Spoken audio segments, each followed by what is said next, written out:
Hey YouTube, Snowflarky's Emos here with an update to my Master Duel deck profile, Starry Knights. This is a deck I profiled on Master Duel here about half a year ago, and it's still a deck that I enjoy quite a bit and have been playing. And not too big, but a couple of notable changes to it since the floodgates here have gotten semi-limited. So I thought I would just go over it again, give an update, and with that said, let's get into the card by card.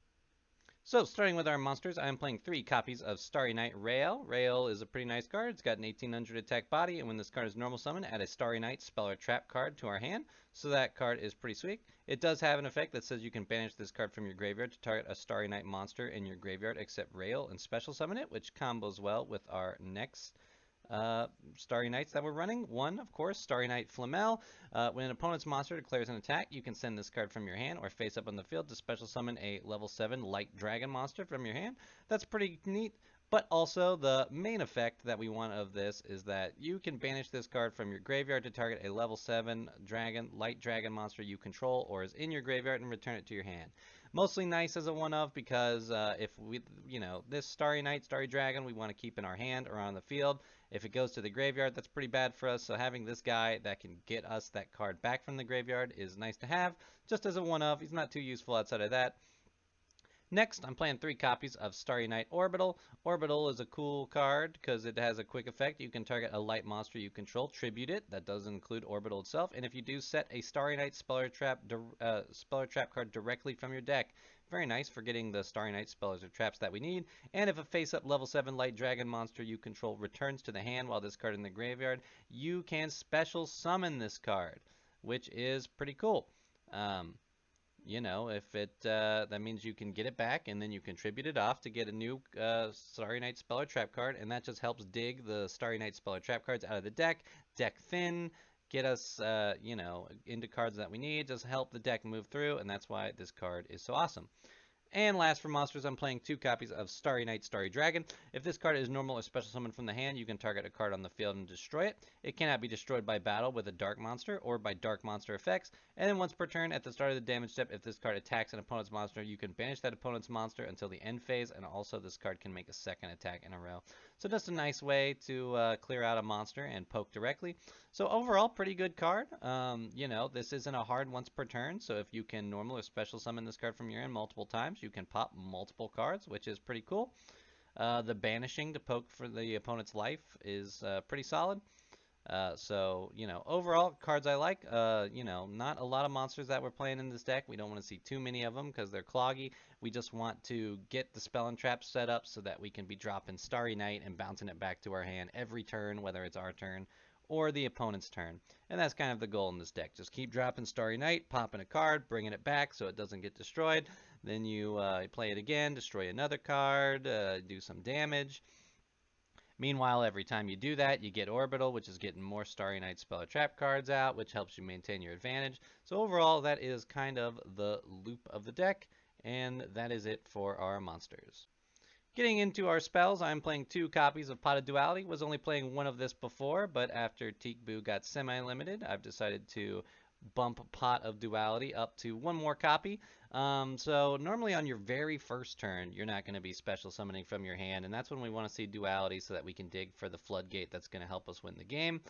Even on follow-up turns, you can forego special summoning for 1 turn to dig for a card that you really need, if there's a card that you really need.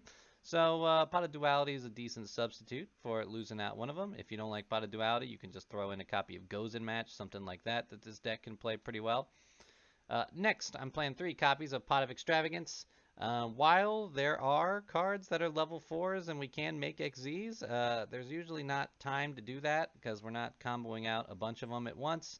And we're going to torrential our own board, and we're going to tribute them off for Orbital to get the Starry Knight spell and trap cards. So Pot of Extravagance is best used to just draw us extra cards. We banish 6 extra deck cards, we draw 2. Now we can't activate any other draw cards for the rest of the turn, but that's alright. Everything else in this deck searches, so nothing to, have non-synergy there. Next, I'm playing a copy of Fury of Carrie Shin. This card just reads, adds Torrential Tribute from the deck to our hand. Torrential Tribute is really good in this deck, so a card that searches it is pretty good, even if the second effect can't be used.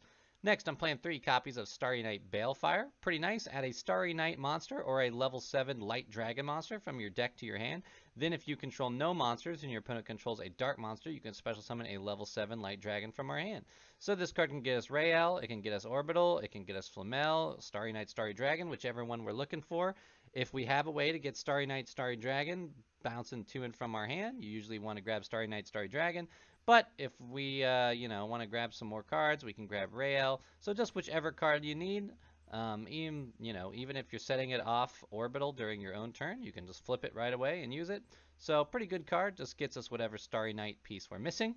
Next, I'm playing 2 Starry Knight Ceremony. During your main phase, you can reveal a light fairy monster in your hand, and if you do, add a level 7 light dragon monster from your deck to your hand, then place the revealed monster on the bottom of the deck. So that's pretty nice. If we've got an overload of these guys and we needed a Starry Knight, Starry Dragon, well, we can just shuffle one back in and get the Starry Knight, Starry Dragon. And then, of course, if your opponent activates a card or effect, you can special summon a level 7 Light Dragon monster from your hand. And this effect occurs on either player's turn, so, it's a good way to get Starry Knight, Starry Dragon out of our hand. This card with the trap card, Starry Knight Arrival, is basically the loop that we can get to guarantee that we can drop and both return a Starry Knight, Starry Dragon from the hand to the field and then to the field back to our hand in one turn. So, yeah, pretty good card. 3 is a little too much, so 2 is right where it's at. And that is it for the spell cards. Next, going into our trap cards, I'm playing 1 copy of Fake Trap because we have a lot of trap cards in this deck and I don't want to lose to Harpy Feather Duster, and Fake Trap is just an easy rare to craft in addition to my Solemn Judgments to have additional protections to our traps. It does stink that it won't protect Starry Night Ceremony, which I need to keep on the field, but so if you got something like Starlight Road and Stardust Dragons, maybe that's more worth your time, or Huge Revolution is over, but I like the flexibility of Fake Trap from being able to protect from multiple cards like Harpy's Feather Duster, or if my opponent does decide to play just like a one-off removal like MST, can still protect it. Next, I'm playing 3 Torrential Tribute. When a monster is summoned, destroy all monsters on the field. This is a pretty nice card in this deck because I have the ability to return my Starry Knight, Starry Dragon safely to my hand. So I can play Torrential on an opponent's board mid-combo, wipe their monsters, and then bounce Starry Knight, Starry Dragon back to my hand so that it doesn't get destroyed, and I can drop it from my hand on a future turn, or maybe the same turn if I have Ceremony ready to go. So that is pretty cool. And just because that disruption is powerful enough, warrants me playing 3. Next, I'm playing 3 Starry Night Blast. When my opponent activates a card or effect, I can return a level 7 dragon monster I control to the hand, negate the effect, and if I do, destroy the card. So that's pretty nice. Gives me, basically an Omni negate of something for just bouncing Starry Knight, Starry Dragon back to the hand, which is what I want to do anyway because it gets Orbital on the field and gets it going. And of course, Orbital can set another one, so I have another negate to go on the next turn. So just a pretty good card. I find myself burning through multiple copies, so 3 is perfectly fine. Next, I'm playing 3 Solemn Judgment. We're relying on some floodgates to win this deck because, Starry Knight is slower than most decks, so you got to slow the game down in order to win. And Solemn Judgment just, protects whatever we need it to protect. When a monster would be summoned or a spell or trap card is activated, pay half our life points to negate it, and if we do, destroy the card. So we can use this to protect Starry Knight, Starry Dragon if it's getting removed. Most importantly, we can use it to protect our floodgates or our continuous cards from the Starry Knight archetype, both of which we want to keep on the field. So that is definitely its main use. Just having 3 just as a emergency oh no button is pretty good. Next, I'm playing 1 copy of Solemn Strike. We pay 1,500 life points to negate a special summon or a monster effect activating. Pretty good. Counter trap, you can't complain too much. Next, I'm playing 1 Skill Drain. Maybe thinking about cutting. I was gonna cut Skill Drain completely, but since Teekboo is only at 2, I'm still playing the 1 Skill Drain because in a vacuum, if I can get Skill Drain off early enough that my opponent can't combo into big monsters. The 2,500 attack monster on Starry Knight, Starry Dragon is sometimes enough, but sometimes it's not, which is why Skill Drain is a little iffy. So just be careful, know your matchup before you flip Skill Drain. But essentially, like, once you get the search out, I mean, this guy does destroy a card with his effect, but, like, I don't know. Your opponent will lose out on so much more by negating effects than we will, because we can still just keep dropping this dragon that can't be destroyed because of spell or trap cards that will save him. So that's an important thing. to note. Um, More importantly, though, the real MVP, 3 of Summon Limit. Summon Limit is pretty nice because we're very rarely going to be summoning more than 2 times per turn with this deck, just because it's not very combo heavy. It's a very spell and trap card, kind of slow, grindy deck. And this card will hose combo decks because they're going to try to be comboing. You're going to play their 2 monsters. You're going to hit them with the summon limit. They're not going to be able to go into any more monsters. You're going to drop Starry Knight, Starry Dragon, pop one of those monsters. Then they're going to only have 1 monster for you to deal with per turn. That's all right. You'll probably pop that other monster on your turn with Starry Knight, Starry Dragon's effect, jumping to and from the hand. So, just a pretty good card. When you've slowed your opponent down to 2 summons, that destruction effect from Starry Knight, Starry Dragon, it gets a lot better. Next, I'm playing 2 copies of There Can Be Only One. What was nice about this is all the little monsters are fairies, and the big monsters is a dragon. So you can usually have one of those and 1 dragon, and that's kind of all you need to win a game. So There Can Only Be One was just really nice because of all the matchups it auto wins, because each player can only control 1 monster of each type. So we can control 1 of the fairies and 1 of the dragons, which is enough for us to deal with an opponent who also is restricted on cards. We just recently lost a copy of this to the updated list. So, moving it down to 2, still perfectly fine. We didn't want to see it. We replaced it with another pot of duality so that hopefully we can dig into it because we really want to see one of these cards. And then last, we're playing 3 copies of Starry Knight Arrival. During the main phase, you can activate one of these effects, either target a level 7 light dragon monster you control and return it to the hand, or special summon one from the hand. So that's pretty nice. Unfortunately, this one is a hard once per turn, so if I have 2 of these trapped, I can't I can't play it on the field and then bounce it to the hand. I can only use this card once per turn, but that's why we got to combo it with Ceremony. So Ceremony drops the monster, and we can use Arrival to bring it back to our hand. And that's very nice too, because when you Torrential Tribute, Arrival is going to be the way that we're going to bounce Starry Knight, Starry Dragon back to the hand, and that takes care of the trap cards, and that is it for the main deck. Alright, so here's a replay to show the deck in action here. Our opponent is going first, and they are simply just setting in pass, not having a great hand. That's alright. That's kind of the thing we need if we're going second, because usually we want to go first. We're going to start with Pot of Extravagance. They got the Ash Blossom, so they must be filled with hand traps. We're going to dig a little bit in our deck here. I'm going to grab Holy Night Blast, because I have the Starry Night Arrival here.